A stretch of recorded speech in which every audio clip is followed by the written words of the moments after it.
ચૈત્રી નવરાત્રીના પાવન દિવસો આજથી શરૂ થયા છે, ત્યારે આપણી સાથે છે શાસ્ત્રી શ્રી સુભાષભાઈ ભારદ્વાજ. ચૈત્રી નવરાત્રીનું મહત્વ શું છે એ આપણે સુભાષભાઈ પાસેથી જાણીશું. ચૈત્રી નવરાત્રીનું બહુ વિશેષ મહત્વ સાધનાની અંદર બતાવવામાં આવ્યું છે, ભક્તિ માર્ગની અંદર. દેવીને રાજી કરવા માટે થઈ ચંડી પાઠની અંદર ઘણા બધા અધ્યાય બતાવવામાં આવ્યા છે, શાસ્ત્રો શ્લોક છે, 3 ચરિત્ર છે અને 13 અધ્યાયની અંદર માતાજીનું વર્ણન બતાવવામાં આવ્યું છે. એમાંથી 11મા અધ્યાયની અંદર માતાજી પોતાના શ્રી મુખ દ્વારા જ નવરાત્રીનું વિશેષ મહત્વ બતાવે છે. ચૈત્રી નવરાત્રીની અંદર સાધના માટેના વિશેષ પ્રયોગો બતાવવામાં આવ્યા છે.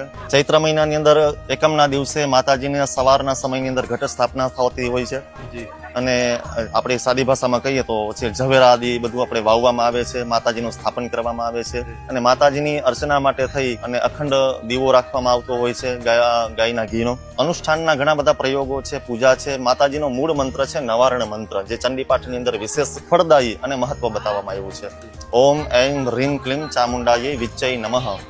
એમાં આગળના જે 3 શબ્દો છે ઓમ એમ રીમ ક્લીમ એ બધા બીજ મંત્રો છે. એમ છે મહાકાલીના અનુસંધાને છે, રીમ છે એ મહાલક્ષ્મીના અનુસંધાનમાં છે અને ક્લીમ છે મહાસરસ્વતીના અનુસંધાનમાં છે. ક્રિયા શક્તિ, દ્રવ્ય શક્તિ અને જ્ઞાન શક્તિ દ્વારા જે આપણી મનોકામનાઓ છે પૂર્ણ કરવા માટે થઈ આ ચૈત્રી નવરાત્રીની અંદર તમે અનુષ્ઠાન કરો એટલે તમને રિઝલ્ટ અને ફળ મળે છે. ચૈત્રી નવરાત્રીની આપ સૌને ખૂબ ખૂબ શુભેચ્છાઓ. જય માતાજી.